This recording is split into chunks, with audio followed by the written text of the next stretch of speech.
Hello and welcome back to the Forge of Freedom podcast. I'm your host, Alex Uli, and this is episode 108 of the Forge of Freedom. Today I'm going to revisit a topic that I discussed last Monday for Monday Gun Day, and that's the prosecution of Rajon Rondo here in Jackson County, Indiana, for unlawful possession of a handgun, among a couple of other charges. To discuss the charges last week with some information about the stop that led to the arrest and the charges brought against Rajon Rondo, who, of course, is a former NBA basketball player, won 2 championships, one with the Boston Celtics and one with the Los Angeles Lakers, and was stopped here in Indiana on Interstate 65, headed south. The officer indicated that he smelled marijuana and searched the vehicle and found a firearm, and also determined that Rajon Rondo was subject to a domestic violence restraining order, a civil protective order, which would prohibit him from possessing a firearm under the federal law 18 U.S.C.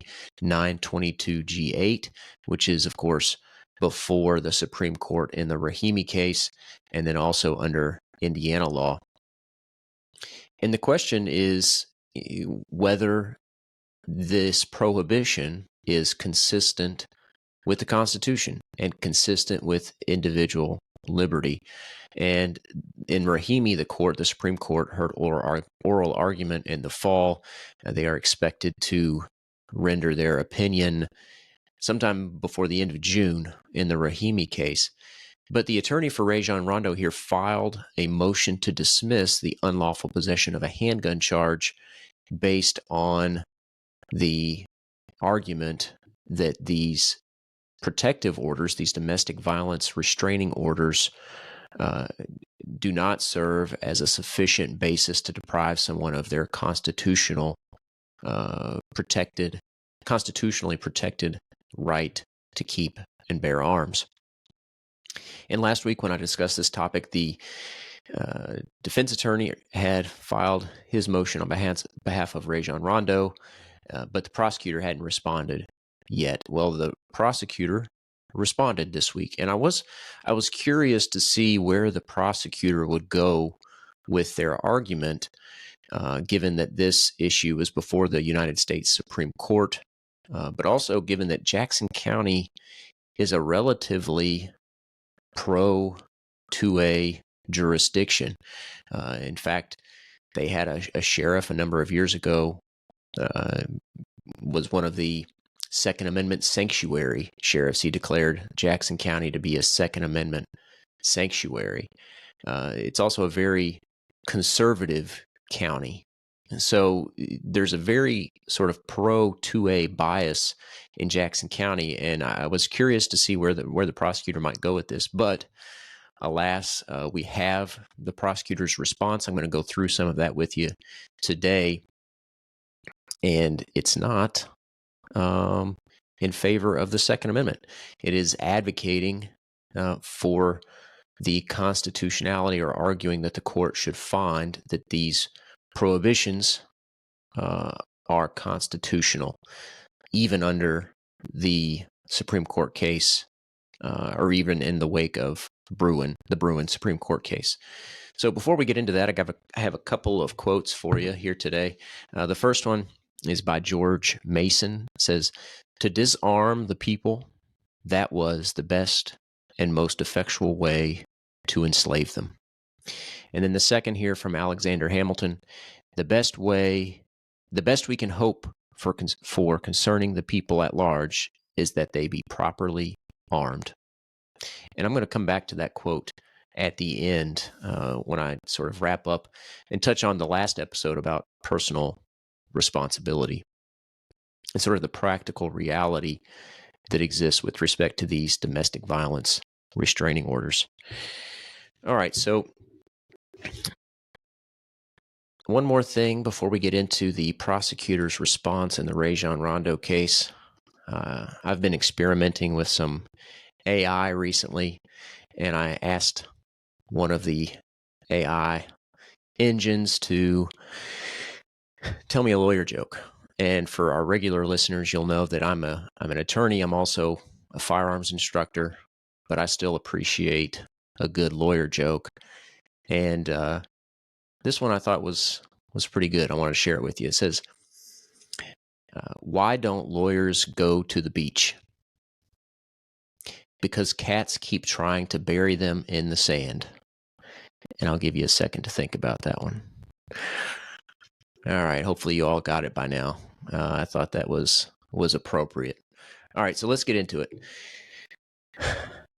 Rajon Rondo files a motion to dismiss the unlawful possession of a handgun charge here in Indiana, which is a Class A misdemeanor, carries up to a year in jail. It's the highest level misdemeanor before you get to the felony classifications.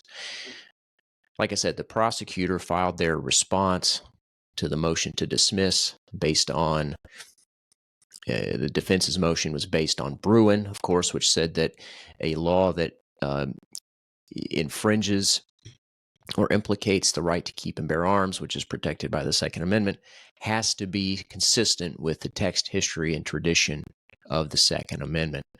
And to make that determination, of course, the burden is on the government to show that that text, history, and tradition is consistent with the proposed regulation that they are trying to enforce or uphold. And so they have to do that by analogy. And so they have to look to historical analogs to see if those historical restraints on the right to keep and bear arms or regulations on the right to keep and bear arms impose a comparable burden with respect to the regulation that they are trying to enforce today. And of course, the Supreme Court said in Bruin that it doesn't have to be a historical twin, but it has to impose a comparable burden. And so I'm going to share with you on the screen, if you're watching this podcast by video, and if you're not, I'm going to talk through it with you anyway. You don't have to see the video. But I've got the prosecutor's response to the motion to dismiss up on the screen, or I will have here shortly. And I've got my annotations here as well. You can see my markups with pen, which may not be decipherable to you, but they help trigger my memory for discussion. So as you can see here, this motion was filed in response to the motion filed by Rajon Rondo's attorney. And they go through at the outset here sort of the background, the law that was established by Heller, by McDonald, and later by Bruin. And on page 2 here, the prosecutor argues that domestic violence perpetrators were not deemed a danger to society at the time of the framing of the Second Amendment, but this is irrelevant. Okay, so right here on page 2, we have the prosecutor arguing exactly the opposite of what Bruin says. Bruin says that we have to look at the text, history, and tradition of the Second Amendment. And that history includes firearms regulations at the time of the founding, because the Second Amendment was ratified in 1791, and our understanding of the Second Amendment and what the founders intended with the ratification of the Second Amendment is informed by the history at the time of the framing and ratification of the Second Amendment, 1791. And in fact, in Bruin, the court says that we can look to later history, but only as confirmation of our understanding about the scope of the right at the time of the founding. So right off the bat, the prosecutor here makes a significant error. And then the prosecutor goes into some detail about states that have licensing regimes, which is irrelevant for the purpose of this discussion, and talks about the 3 fairly simple propositions that were established by Heller, McDonald, and Bruin, which I think are actually correct for the most part, and I'll go ahead and share those here, that the Second Amendment recognizes an individual right to keep and bear arms without regard to actual participation in a well-regulated militia. That was Heller, of course, which was decided in 2008. And for the first time by the Supreme Court opined that the Second Amendment doesn't protect some collective right. It protects an individual right to keep and bear arms, and recognized that language at the beginning of the amendment, a well-regulated militia, being necessary to the security of a free state, the right of the people to keep and bear arms shall not be infringed, that's the prefatory clause. It's not the operative clause of the amendment. The right of the people to keep and bear arms shall not be infringed is the operative clause of the amendment. It's the controlling clause, and the prefatory clause is simply stating a reason for the amendment. It's not stating all reasons, but as it was common at the time of the founding, they would often state a reason for the protection in the amendment.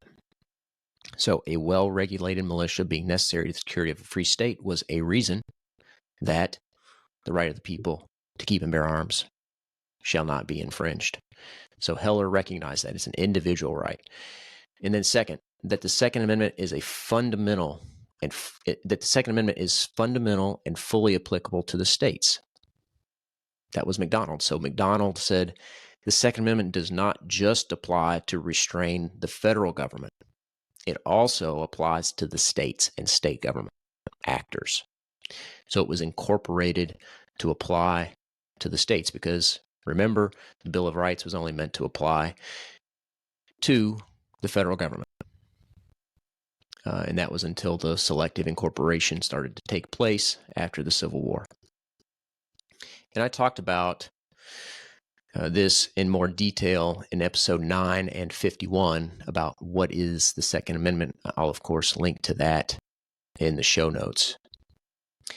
All right, and then finally, we've got the third proposition that the prosecutor identifies here, that that law-abiding citizens cannot be disqualified from carrying guns merely because they have only ordinary, not extraordinary, needs for self-defense. And of course, in Bruin, that case challenged the New York law, which required someone who wanted a license to carry a firearm to show proper cause or good cause, some extraordinary reason or need for exercising their individual right, which of course the court in Bruin found to be unconstitutional. The prosecutor identifies those three propositions, which is not all that those three cases do, but they do. It is mostly accurate what they've stated there. But the prosecutor says none of these decisions addressed the issue of disqualification of individuals from carrying guns on the basis of conduct inconsistent with that of law-abiding citizens, or that of a law-abiding citizen. Well, that's not true either.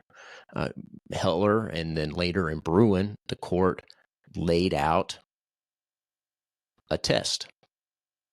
And that was this text, history, and tradition test that I've talked about on numerous occasions on this podcast, that the government, when a particular law or regulation is challenged, has the burden of showing that the regulation that's being enforced or the law that's being enforced is consistent with the text, history, and tradition of the Second Amendment. So the court didn't get into a lot of the particular ways that test would be applied, but it did provide a standard, a test. So then the prosecutor goes on and talks about this concept and emphasizes this concept of the law-abiding citizen, which is used throughout Heller, McDonald, and in Bruin. But the prosecutor really wants to emphasize this and sort of argues against this idea that the use of the language law-abiding citizen by the court is not just dicta. And the prosecutor cites this quote from Heller, which says that although we do not undertake an exhaustive historical analysis today of the full scope of the Second Amendment, nothing in our opinion should be taken to cast doubt on long-standing prohibitions on the possession of firearms by felons and the mentally ill, or laws forbidding the carrying of firearms in sensitive places such as schools and government buildings, or laws imposing conditions and qualifications on the commercial sale of arms. Okay, so here the court uses the language, and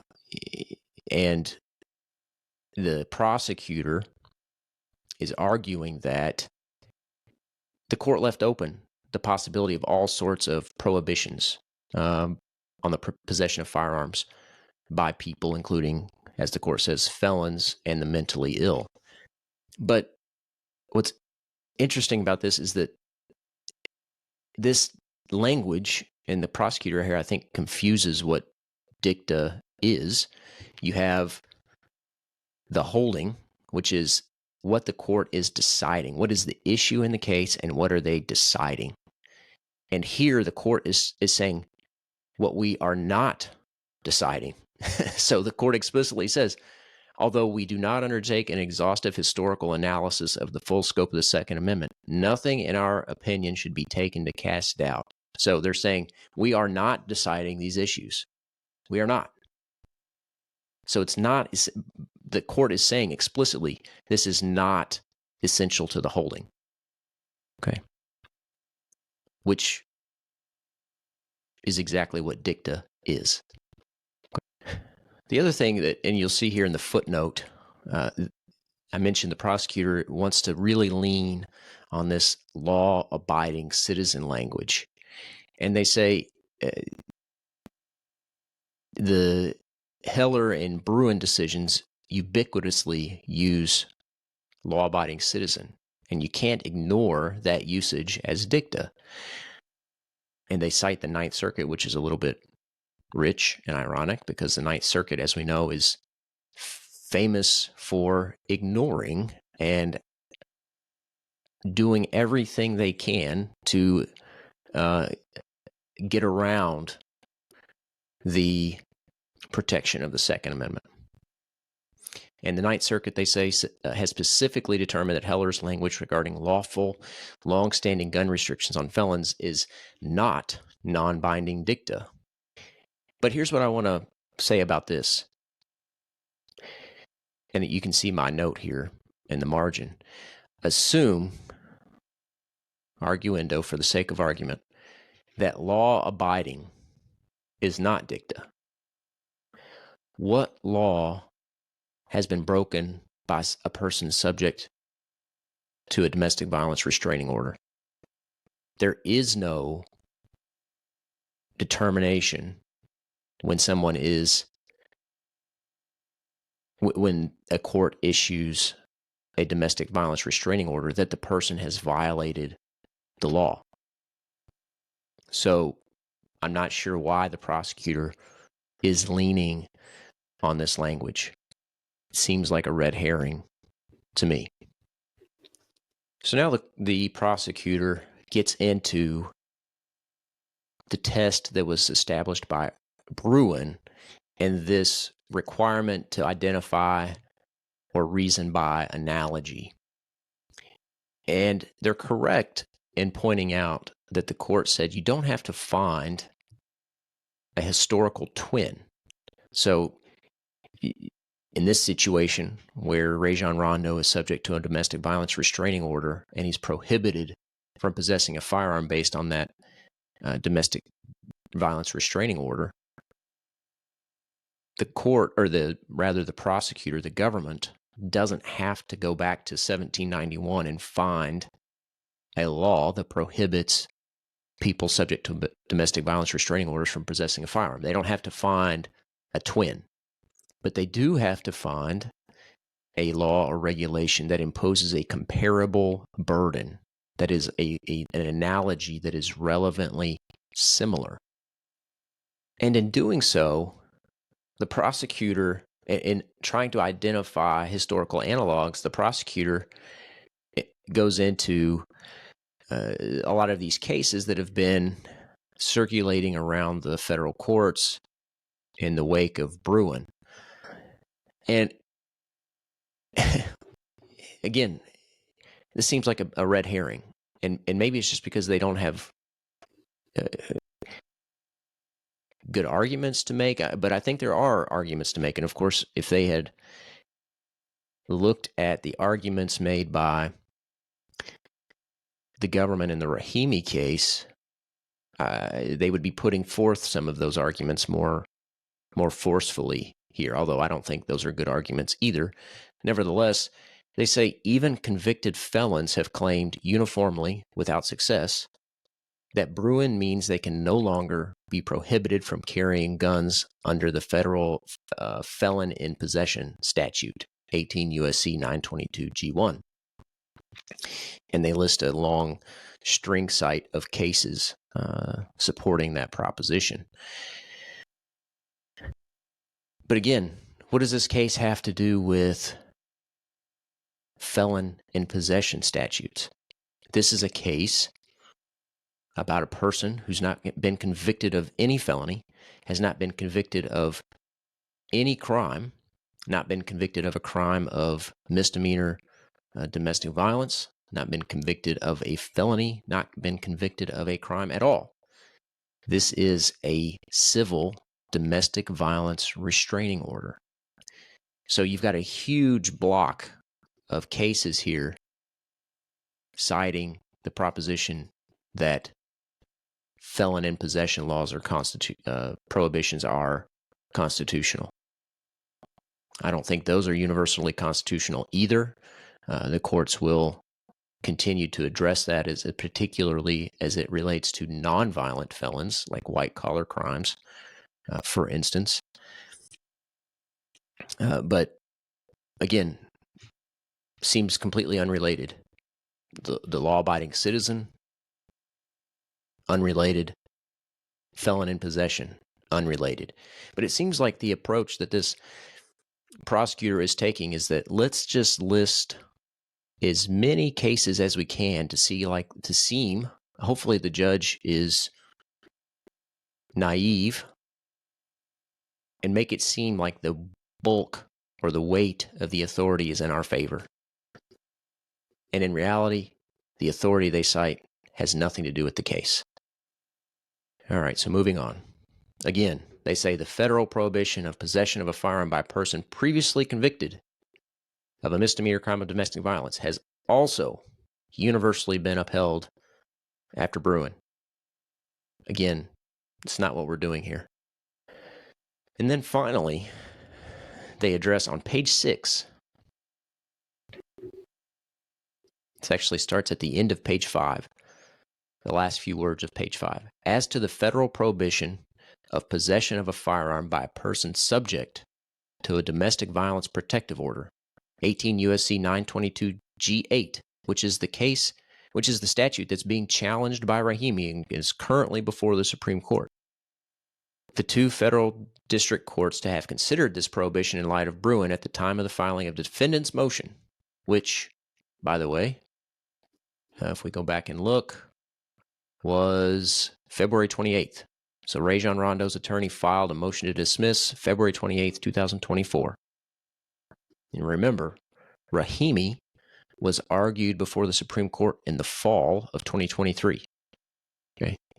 The two federal district courts to have considered this prohibition in light of Bruin at the time of the filing of the defendant's motion have reached opposite conclusions. United States versus Perez-Gallon and United States versus Case. One from the Western District of Texas and the other from the Western District of Oklahoma. Rahimi was decided by the Fifth Circuit. Okay.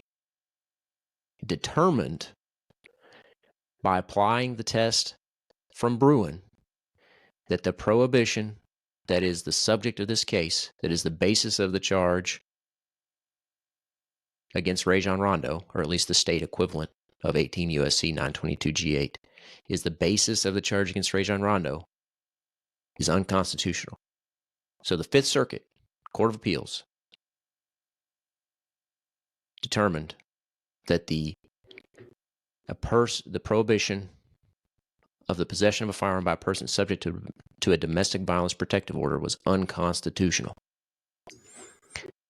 This response by the prosecutor doesn't say Rahimi anywhere. I'll show you. I'll do a search for Rahimi, and there are 0 results. So I don't know if the prosecutor here is trying to pull wool over the eyes of the judge or what's going on, but neglecting to identify Rahimi, the most relevant case on the issue at this time, is a huge omission.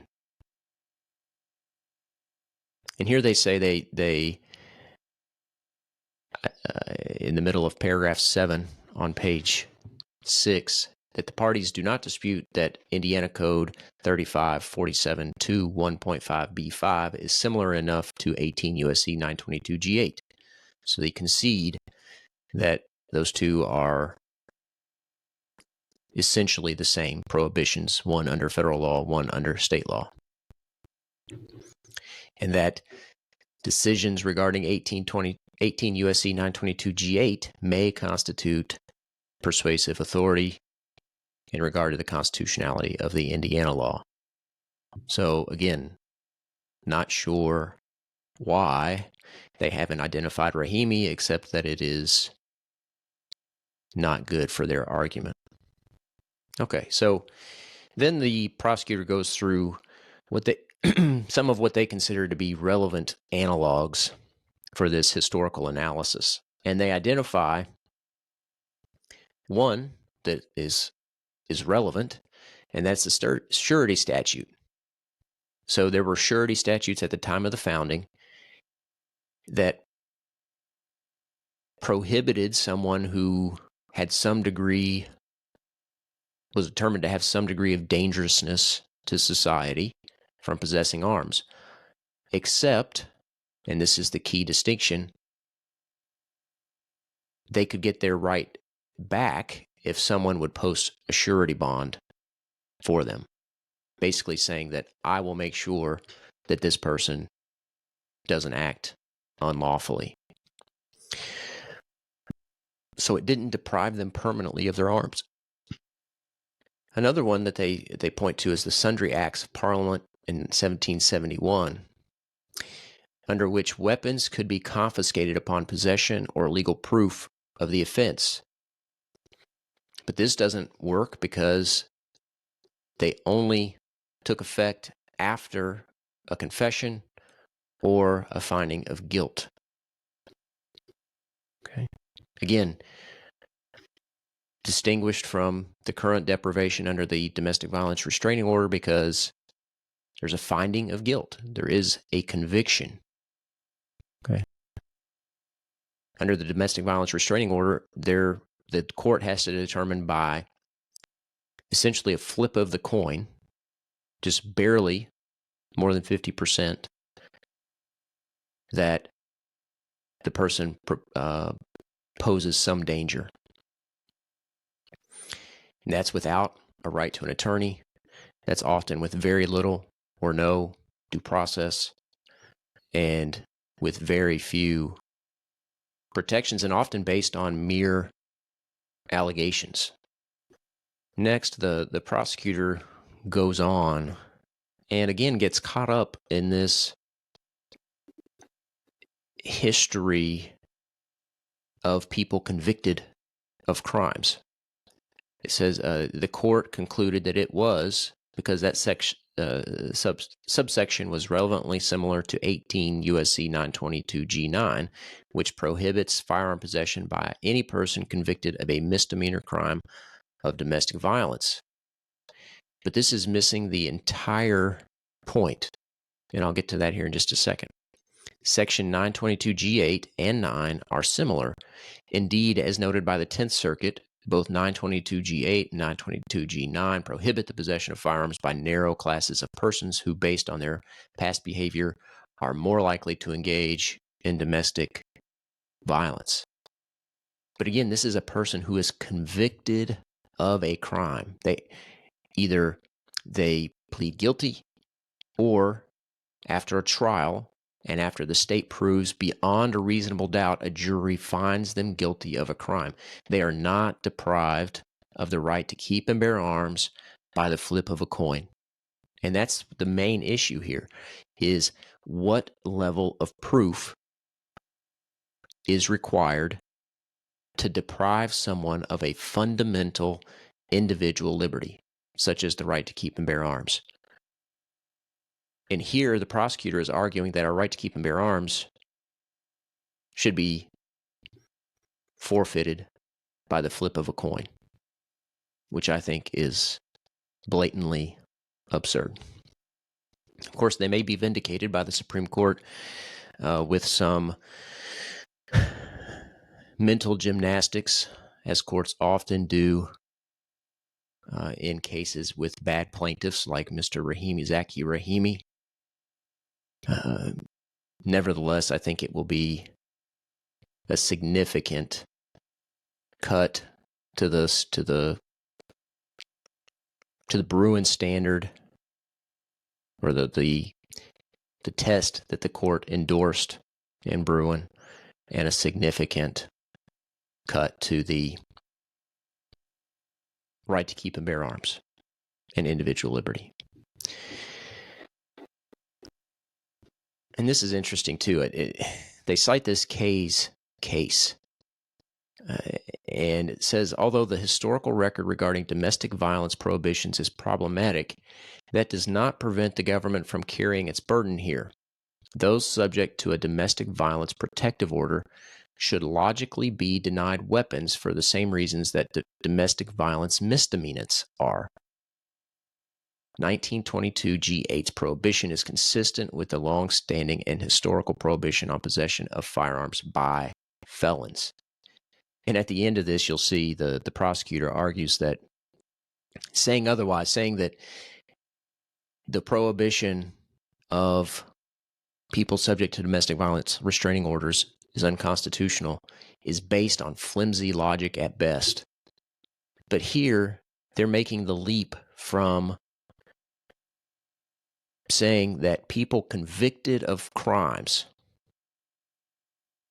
is the same or close enough to people subject to domestic violence restraining orders for the purpose of a constitutional deprivation, or a deprivation of a constitutionally protected right.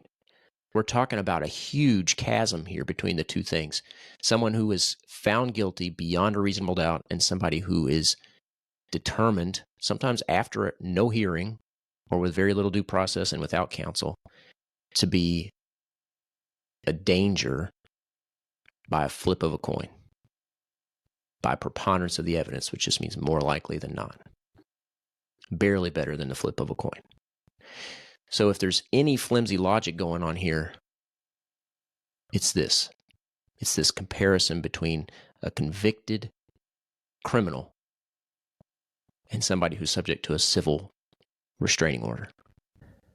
And the prosecutor goes pages here about felons and felon in possession laws, of course, which have nothing to do with the Rajon Rondo case. Again, seems to be piling on to make it seem like the weight of authority is in their favor. And then they get into this language which came up during the Rahimi oral argument. And they say, by far the most consistent theme that emerges from history is that the government could disarm those who were violent or a threat to peace. History establishes that the framers denied firearms to groups they thought particularly dangerous or unvirtuous or irresponsible. What does that mean? And they got into this, what does it mean to be dangerous or unvirtuous or irresponsible? Can the government deprive someone of a fundamental individual liberty if they don't drive the speed limit? Is that irresponsible? Is that unvirtuous in some way? Where's the line? And it seems to be they're arguing in favor of arbitrary findings of dangerousness. As long as the government says you're dangerous, what if you don't agree with a particular viewpoint? What if you hold views that the government doesn't agree with? What if you're somebody who opposed government shutdowns, government imposed shutdowns? Are you a dangerous person? Are you unvirtuous? Are you irresponsible? And then they go on to look for additional historical analogs. And they cite this Nutter case. They pull a quote here that says, to suggest that only people convicted of crimes with an exact historical analog can be subject to gun restrictions would lead to absurd results. The core question presented is whether the prohibition at issue would have been viewed as consistent with the Second Amendment in the founding era.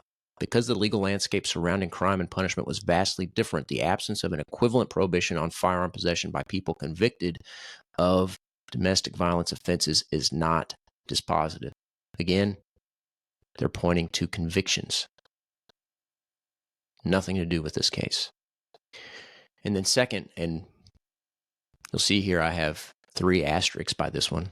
You have to be pretty bold to use this as your analogy. The historical record reflects significant regulation of firearms designed to ensure responsible and safe gun ownership.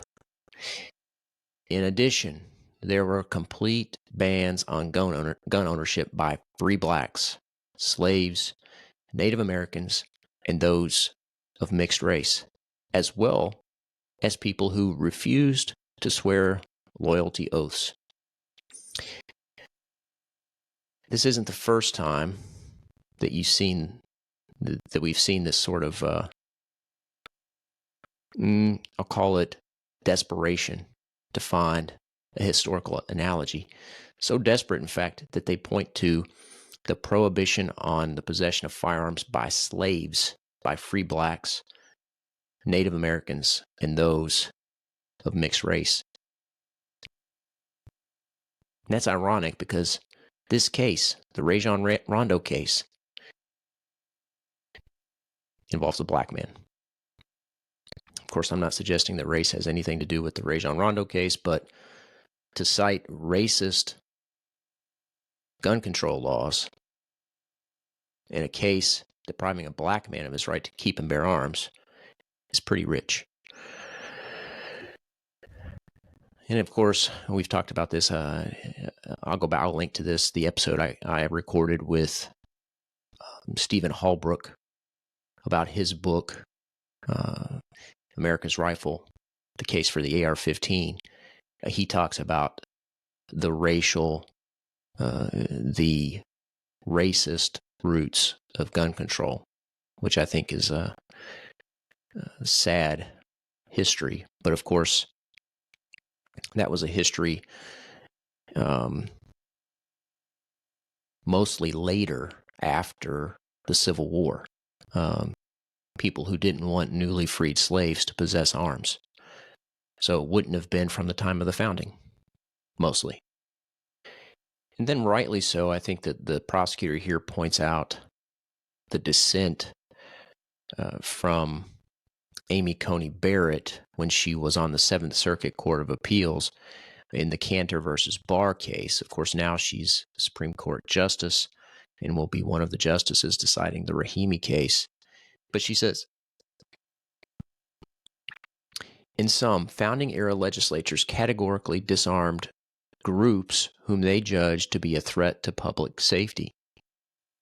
And the prosecutor says thus, although then Judge Barrett disagreed with the panel majority conclusion that even nonviolent felons may categorically lose their Second Amendment rights solely because of their status as felons, she reasoned that history does support the proposition that the state can take the right to bear arms away from a category of people that it deems dangerous. So I want to take a look at that just briefly. And I'll pull up the Cantor versus Barr case here. And I'm looking at page 54 of this opinion. And this is then Judge Amy Coney Barrett's dissent. And she says, history does not support the proposition that felons lose their Second Amendment rights solely because of their status as felons.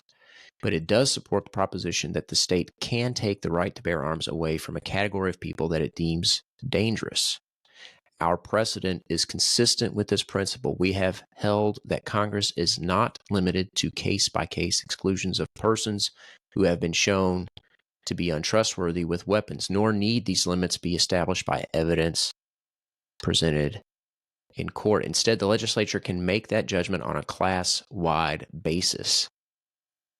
That said, the government does not get a free pass simply because Congress has established a categorical ban.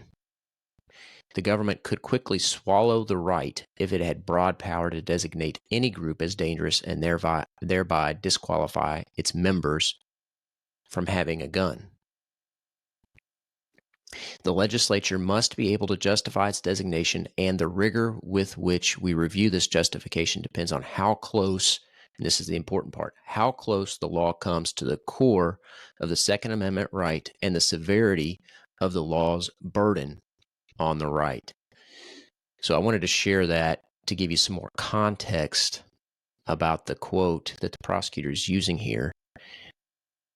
And it's about the severity of the burden on the right. Does the current law or regulation impose that comparable burden? And here, the government is unable to produce a law or regulation from the time of the founding that imposes a comparable burden. The only ones are the surety laws, the sundry laws, and the affray, all of which don't permanently deprive the right to keep and bear arms, except the affray. But the affray was a crime. A criminal conviction was required. And so there is no law that from the time of the founding that imposes a comparable burden. Of course, I don't know what the Supreme Court will do in Rahimi, but that's part of the question, is how close does the historical analogy have to be? What is a comparable burden according to the Supreme Court? And, of course, the prosecutor here mostly misses that point. All right, I want to wrap things up here. I've been going on for a little while now. I want to wrap things up here. I don't want to belabor these points too much. You get the idea. But here on page 13, the prosecutor cites this Perez-Gallon case, which I believe was the Western District of Texas case. But then in the footnote, it says, another lower federal court has addressed the constitutionality of 18 U.S.C. 922 G8 under Bruin, United States v. Combs. This decision illustrates the confusion that has been introduced by the presentation of weak and unconvincing historical arguments by the federal government. One could easily imagine a scenario where separate courts can come to different conclusions on a law's constitutionality, but both courts would be right under Bruin because the government's historical argument in one court was inferior to that in the other court. For the following reasons, neither of these decisions constitutes persuasive authority in opposition to the argument presented in this response. So, the prosecutor cites Perez-Gallon, the prosecutor cites Combs, the prosecutor cites Kays. Missing in this entire thing, again, Rahimi, which was a very well-reasoned, well-written opinion out of the Fifth Circuit Court of Appeals. And then finally, again, just amazing the extent to which this ignores Rahimi. Bottom of page 15. Numerous federal courts have not ignored the same question with regard to several subsections of 18 U.S.C. 922 G8, and with the sole exception of Perez-Gallon, have found that such a determination does suffice, except with the exception of Perez, Gallon, and Rahimi, of course, which is the most relevant case on this issue. And then here we have the end toward the conclusion.